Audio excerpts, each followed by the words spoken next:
Si tu me dis que Rudy Garcia il a le niveau pour entraîner le Napoli, alors Balerdi il a le niveau pour jouer au Real Madrid.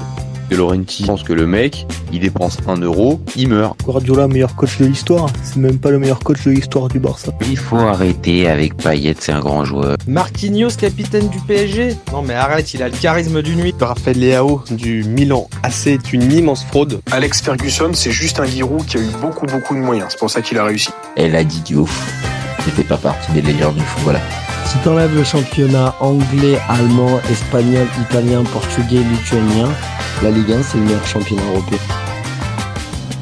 Salut à tous, je suis super content de vous retrouver pour un nouvel épisode de C'est Copain. Alors, pour m'accompagner aujourd'hui, je suis avec Reda. Salut mon copain. Salut à tous. Alors aujourd'hui, on va se faire quoi? On va se faire un bon vieux à son prime, tu choisis qui? Avec d'un côté la team Zlatan Ibrahimovic et de l'autre côté la team Luis Suarez. Bon, sans gros suspense, je vais aller dans la team Luis Suarez. Logiquement, j'ai mis le maillot de l'Uruguay. Pendant que de son côté, Reda, lui, ça va plutôt être la team Zlatan Ibrahimovic. Toujours ok, mon copain? Yes, c'est pour moi. Bon, alors pour ceux qui n'auraient pas vu les dernières vidéos, je reprécise un petit peu le principe. Première partie de la vidéo, on va s'attarder sur les stats en club et en national des deux joueurs, ainsi que le palmarès. Et donc, on va les confronter un petit peu. Et dans la deuxième partie, on fera plus de la sensibilité foot, où on reviendra sur la durée du prime, la régularité, l'importance dans l'équipe et le charisme. Toujours ok, mon copain? Ouais, c'est bon. Bon, alors comme je te propose d'aller directement dans le vif du sujet et d'aller regarder un petit peu les stats, on va pas faire la présentation des joueurs. Hein. Je pense que Zlatan Ibrahimovic et Luis Suarez, c'est un petit peu connu par tous, donc on va aller plutôt direct dans les stats. Alors moi je te donne les stats que j'ai pour mon poulain. Moi en club j'ai 777 matchs. Déjà quand même, hein, 777 matchs, hein, c'est quand même déjà costaud. 478 buts, 267 passes décisives, 167 jaunes. Et alors, pour la petite anecdote, il n'a que 2 cartons rouges. J'étais persuadé qu'un Luis Suarez, pour moi, il avait eu beaucoup plus de cartons rouges, mais en club, il n'a eu que 2 cartons rouges. Parce que lui, honnêtement, il est connu pour être sanguin. Il a eu que 2 cartons rouges. Mais par contre, les morsures, je pense. Mais par contre, il y a 161 jaunes. Donc, quand même.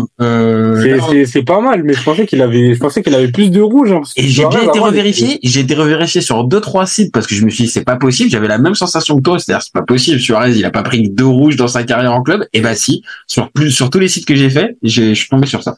Donc voilà, 777 matchs, 478 buts, 267 passes décisives pour l'ami du Suarez.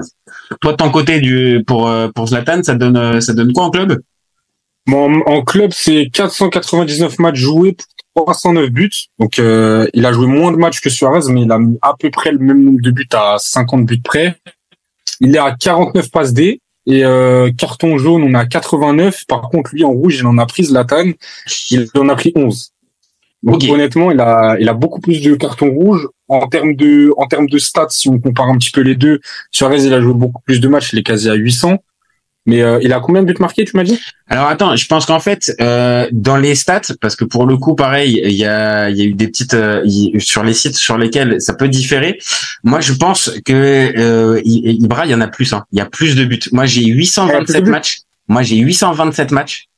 496 buts et 204 passes décisives. Ah, ils ont quasiment joué à peu près le même nombre de matchs. Et voilà. Ils ont quasiment joué à peu près le même nombre de matchs, et ce qui est plutôt logique, vu la longévité des deux gars. Bah oui. Ils ont joué quasiment alors pour Zlatan, il a joué 20 ans chez les pros, et, alors Suarez est un peu plus jeune, il a 37 ans maintenant, donc il a pas les 20 ans en pro, mais bon, c'est quasiment pareil. Mais sur les stats, c'est ton poulain qui a le meilleur ratio, 496 buts, alors que moi, le mien, il en a 478. Après, pour la défense de Suarez, il joue encore, donc je pense qu'il peut atteindre le nombre de buts. Là, Zlatan, il a pris sa retraite la saison dernière ou il y a 2 ans. C'est ça, la saison dernière, il prend la retraite. Saison dernière. Donc je pense qu'il peut encore le rattraper. Il a pris sa retraite à 42 ans. Zlatan, c'est ça? 42, 41, il a 41, et je pense que Suarez, là, je crois, il va aller à l'Inter Miami, donc je pense qu'il peut encore attraper le Zlatan en termes de stats, oui, je pense. Maintenant, après, voilà, faut aussi, va falloir aussi un petit peu se pencher sur les clubs fréquentés par les deux joueurs. Et bon, je défends Luis Suarez, mais je vais quand même être obligé de dire que les clubs fréquentés par Zlatan, c'est quand même un cran au-dessus, parce que moi de mon côté, c'est Nacional Montevideo, FC Groningen. Bon, on peut pas dire que là ces deux-là, ça soit du très très lourd. Après, on grimpe avec l'Ajax, ok. Après la Juve, Inter, Barça, Milan, PSG, Manchester, LA Galaxy et retour au Milan. Bon, là c'est vrai que pour le tien, c'est quand même très costaud. Alors que moi, donc c'est Ajax, Liverpool, Barça. Atlético, Nacional Montevideo, là où il avait commencé, le Grêmio et tu l'as dit, l'Inter Miami maintenant depuis quelques mois. Donc il y a du lourd, il y a quand même du Ajax, Liverpool, Barça et Atlético, mais peut-être sur la régularité, je pense que ton poulain, il a été dans des meilleures équipes. Ça c'est sûr. Après pour la défense de Luis Suarez, je pense que certes Zlatan il a fait beaucoup de top clubs européens, mais Suarez il est resté longtemps en Barça. Il a aussi un gros passage à Liverpool, alors que Zlatan, c'est généralement, à part le PSG, c'est une ou deux saisons, je crois 3 ou 4 avec l'Inter. Donc ça reste quand même assez court, alors que Suarez, je crois, il est resté 5 ou 6 saisons. 5 ou 6 saisons, ouais. Je sais pas si c'est 5 ou 6, mais oui, en tout cas, c'est plus de 5. Ça, c'est 5 au minimum, en tout cas. Donc, il reste plus. Ouais, je pense que c'est pas quelque chose qu'on devrait négliger, parce que rester 5 ou 6 saisons au Barça en étant titulaire indiscutable et en étant décisif comme Suarez, c'est pas rien, malgré le fait que voilà, Zlatan il a fait des top clubs européens, il est passé par quasi tous les championnats, mais quand même c'est important de rester longtemps dedans. Faut préciser un petit peu, voilà, dans la liste des clubs, voilà, faut hiérarchiser un petit peu. Certes, il y en a un, Zlatan, qui fréquente de meilleurs clubs, mais peut-être moins sur la durée, alors que Suarez, on l'a dit, c'est un peu différent. Par contre, les deux, là c'est pareil, c'est des stats que je te donne.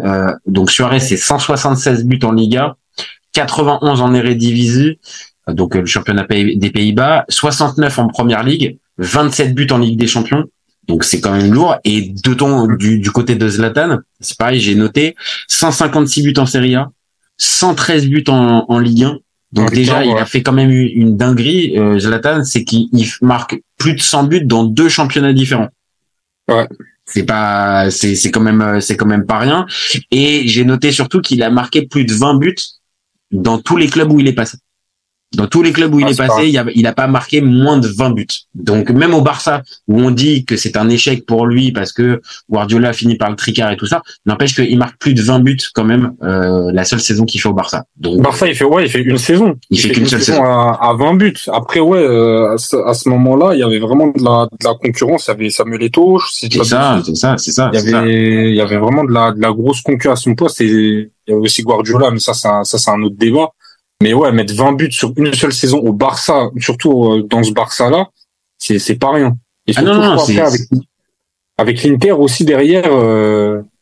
Ah non, mais avec l'Inter avant, il est, ça va être, on se posera même d'ailleurs la question, si est-ce que son prime c'est du côté de l'Inter, est-ce que c'est au contraire du côté du Milan, ou est-ce que c'est sa période du PSG, où moi j'aurais plutôt tendance à dire que là il est à son prime, on va dire dans sa maturité dans le jeu, il est peut-être plus affirmé, mais on vient de le dire, dans tous les clubs où il est passé, il a planté. Donc ça, c'est quand même aussi une constante qu'on peut retrouver aussi chez Suarez, c'est que ces deux gars-là, assez logiquement, on parle de gars qui ont marqué plus de 450 buts en club. Donc forcément, c'était des gâchettes, quoi. C'est les deux, l'un comme l'autre. Ils ont marqué pendant une dizaine, quinzaine d'années pour Suarez et quasiment 20 ans pour Zlatan. Ils ont marqué le foot mondial, quoi. C'est normal, ils font partie des meilleurs buteurs, des meilleurs joueurs à leur poste, on va dire, de l'histoire. Ils sont dans le top 10 largement. Ah oui, non, ces deux-là, à leur poste, oui, très clairement, le top 10, je pense qu'on peut les mettre dedans. Après, si on regarde d'un peu plus près, alors bon, on peut regarder le palmarès tout de suite. Ça peut être intéressant. Donc, avec tous les clubs qu'ils ont pu fréquenter tous les deux, bon, autant aller tout de suite sur le sujet tabou. Il y en a un qui a la Ligue des Champions. Forcément, on est obligé dans ce clash, on est obligé. Il y en a un qui a la Ligue des Champions, c'est mon poulain. alors qu'il y en a un qui s'est toujours refusé à la Ligue des Champions, c'est le tien. Bah ouais, logiquement, et c'est aussi le débat qui fait que voilà, Zlatan ne fait pas partie des grands joueurs, pas à son poste, mais des grands joueurs tout postes confondus, parce qu'il a pas de Ligue des Champions et qu'il a pas de titre avec son équipe nationale.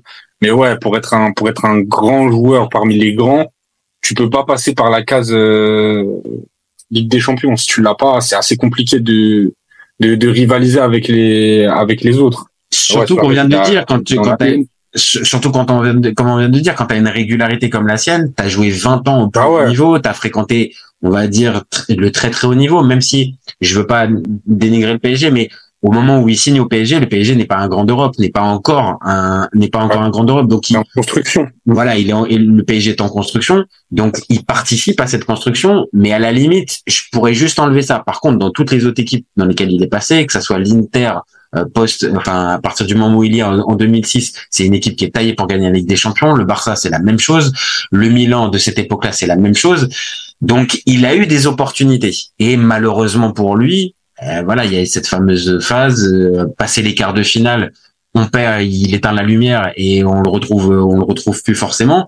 À la différence d'un Suarez, oui, forcément, l'année du triplé en 2015, quand il est entouré de Neymar et de Messi, bah, j'avoue que Suarez, il va au bout, alors. Oui. Donc après, je crois que cette saison-là, c'est sa meilleure saison en termes de buts. Alors, j'ai repris les stats. C'est pas en fait sa meilleure saison, c'est la saison juste d'après.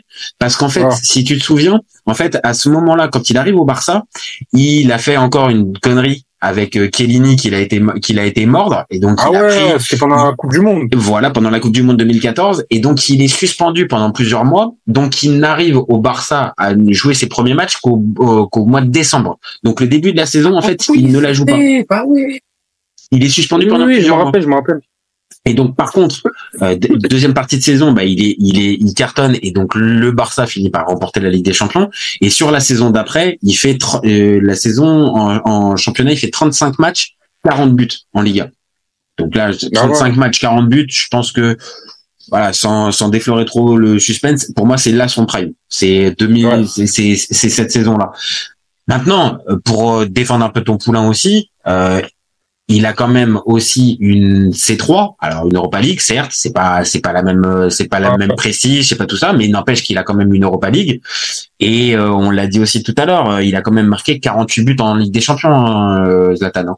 Donc c'est pas. Après aussi pour sa défense, si on parle du palmarès, à part du coup LA Galaxy, Zlatan, il a remporté un titre majeur avec chaque club par lequel il est passé, à part l'Ajax aussi, je crois, il a pas. l'Ajax, il a gagné leur divisie, oui, il a gagné leur divisie, du coup, il a gagné dans chaque club dans lequel il est passé, il a gagné un titre. Donc ça aussi, c'est un détail qui pèse dans la balance, ça montre que c'est vraiment un joueur qui est régulier. En plus de ça, dans les clubs où il a remporté les titres, ça a toujours été, on va dire, un acteur majeur.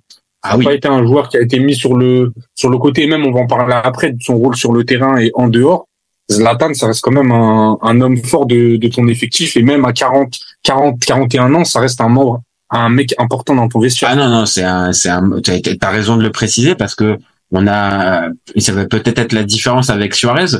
Peut-être que Suarez était peut-être moins important dans les équipes dans lesquelles il est passé qu'un Zlatan qui prenait toute la lumière et qui prenait beaucoup de l'attention dans les équipes par lesquelles il est passé. Alors à certains moments ça lui a joué des tours, mais à d'autres moments aussi, on va être clair, il a porté son équipe en étant en agissant de la sorte. Et c'est ça a été un véritable leader. Et pareil, donc on vient de dire pour les compétitions européennes, ok, il y a un avantage pour Suarez. Par contre, si on regarde sur la scène nationale, bah Zlatan, c'est 5 Serie A, une Liga, 4 Ligue 1, une Eredivisie. Donc rien que sur ça, on est à 11 titres de champion. 11 titres de champion dans une carrière, c'est pas tout le monde. En plus, en basculant de club en club. Tu vois, parce qu'à la limite, tu peux avoir des joueurs qui font partie d'une équipe, et puis l'équipe enchaîne les titres pendant 5, voilà, tu vois. Mais là, lui, il est passé on vient de le dire, Inter, Barça, Milan, PSG. Bon, c'est quand même fort. 11 titres de champion, alors que du côté de Suarez, il y a quand même 5 Ligas et une Eredivisie. Donc il y a 6 championnats. Donc c'est quand même un peu moins. Donc C'est un peu moins, ouais. j'ai envie de te dire que sur la scène européenne en club, Suarez a l'avantage avec cette fameuse Ligue des Champions. Par contre, sur la scène nationale en club, non, pour moi là c'est Zlatan qui l'emporte. Ah ouais. C'est ça. Maintenant, je pense qu'on peut basculer un peu plus sur la sélection.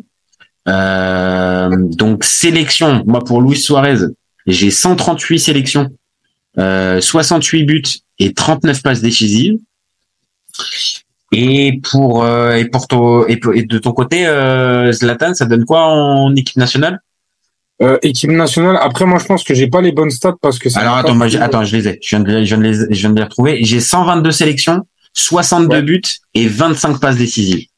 Donc encore une fois, c'est 68 pour Suarez, 62 pour Ibrahimovic, et il y a 123 sélections, 122 pour Ibra et 138 pour Suarez. Donc voilà, c'est à peu près équivalent. C'est encore une fois un peu équivalent. Ils ont plus de 100 sélections tous les deux. Ils ont marqué plus de 60 buts en sélection, plus de 60 buts.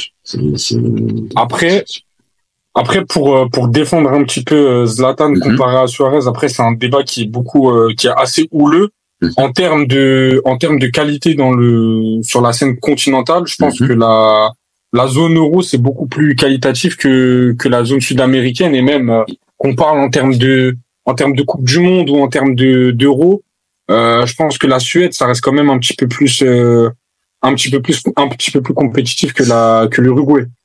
En fait c'est difficile pour la Suède, tu l'as dit, quand t'es dans une zone comme la zone européenne pour te qualifier, franchement c'est compliqué. T'as déjà le tour de qualification, le tour de barrage, enfin le préliminaire, après t'as les barrages. Voilà, c'est ça, et franchement c'est compliqué. Et on va être clair, la sélection suédoise c'est pas la meilleure sélection européenne, loin de là. Donc compliqué d'arriver à exister. Maintenant, si je dois un tout petit peu tempéré, moi, Luis Suarez, de mon côté, il n'est pas du côté du Brésil ou de l'Argentine, hein. Donc, il est du côté de l'Uruguay. Et l'Uruguay, certes, est un pays de tradition foot et tout ce que tu veux, mais c'est un pays de 3 millions d'habitants. C'est un petit réservoir.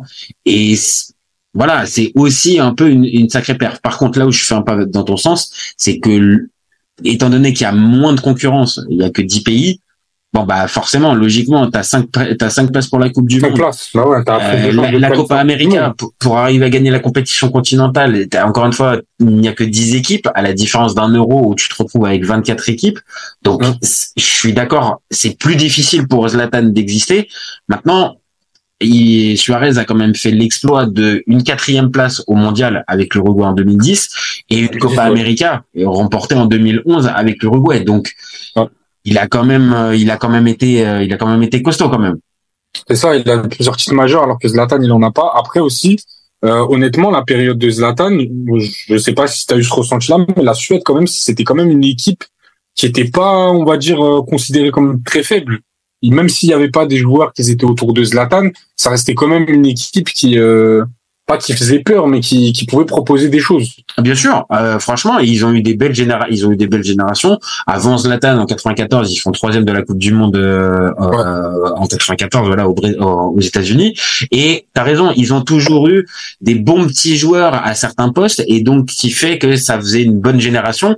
Et si t'as un joueur de la trempe d'un Zlatan qui entoure une bonne petite génération, bah tu peux faire un petit parcours. Maintenant, c'est toujours la même chose, c'est que t'es rattrapé aussi par une concurrence qui est super forte, que ça soit Euro ou Coupe du Monde. Les Suédois, là, j'avoue, je vais dans ton sens. C'est super dur pour Zlatan d'exister avec ça, en fait. Bah ouais.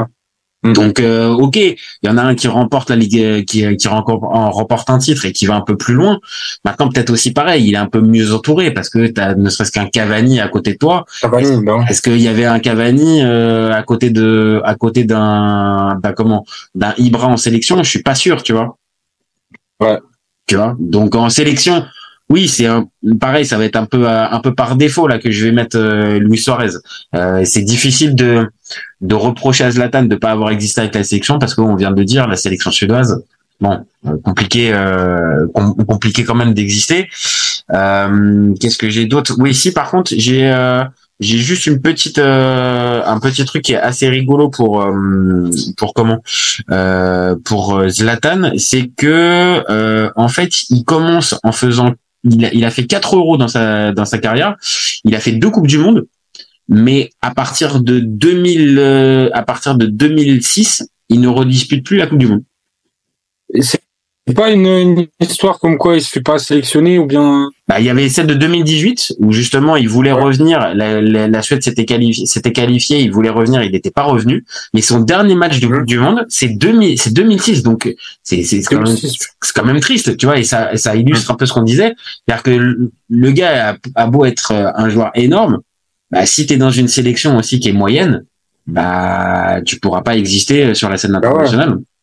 En fait. Bah là récemment, si on prend un cas actuel, si on prend Haaland, il se retrouve un peu dans le même cas de figure. Le mec il performe de ouf en club, il fait partie des meilleurs joueurs actuels. Mais le mec il joue avec la Norvège, pas sûr qu'on le voit, que ce soit même à l'Euro, ou même le nouveau format de la Coupe du Monde qui arrive. Quand t'es dans une sélection où t'es un petit peu le joueur qui doit un petit peu porter son équipe à bout de bras, c'est compliqué pour toi de t'imposer. Et on sait que pour faire partie des grands, certes, il faut performer en club, mais en sélection aussi, il faut que tu fasses quelque chose. Et Zlatan, il est un peu dans ce cas-là où il a joué pour une sélection qui était un peu, on va dire, en pénurie de joueurs forts. Ah oui, c'est ça.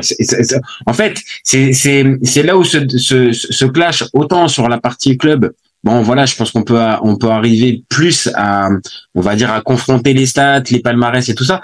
Mais sur la partie sélection, vraiment, là, on n'est pas face à deux joueurs qui sont dans des sélections majeures, qui, on va dire, vont très très loin à chaque fois dans toutes les compétitions.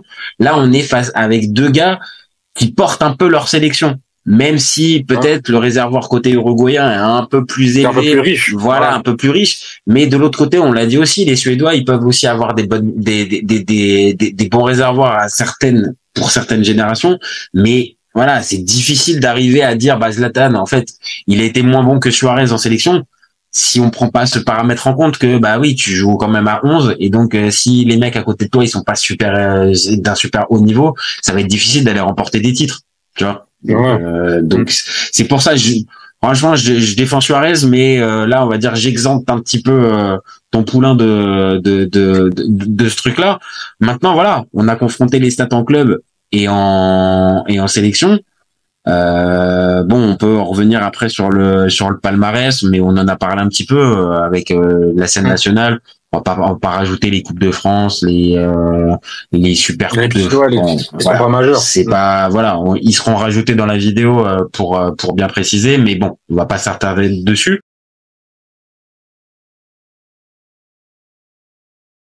Si tu lui enlèves la vitesse, Vinicius est un joueur moyen. Mbappé est là pour les pépettes et pas forcément pour la compète. Si tu me dis que Rudi Garcia il a le niveau pour entraîner le Napoli, alors Balerdi il a le niveau pour jouer au Real Madrid. Je rappelle Léao du Milan. C'est une immense fraude. Deschamps est jamais aussi bon que quand il fait du Deschamps, de la rigueur. Le débat qui est le meilleur entre Messi et Maradona, alors qu'on sait tous que le meilleur 10 argentin c'est Riquelme. Après moi je conseille aucun joueur d'aller au PSG déjà de base. C'est Laurent qui pense que le mec, il dépense 1 euro, il meurt.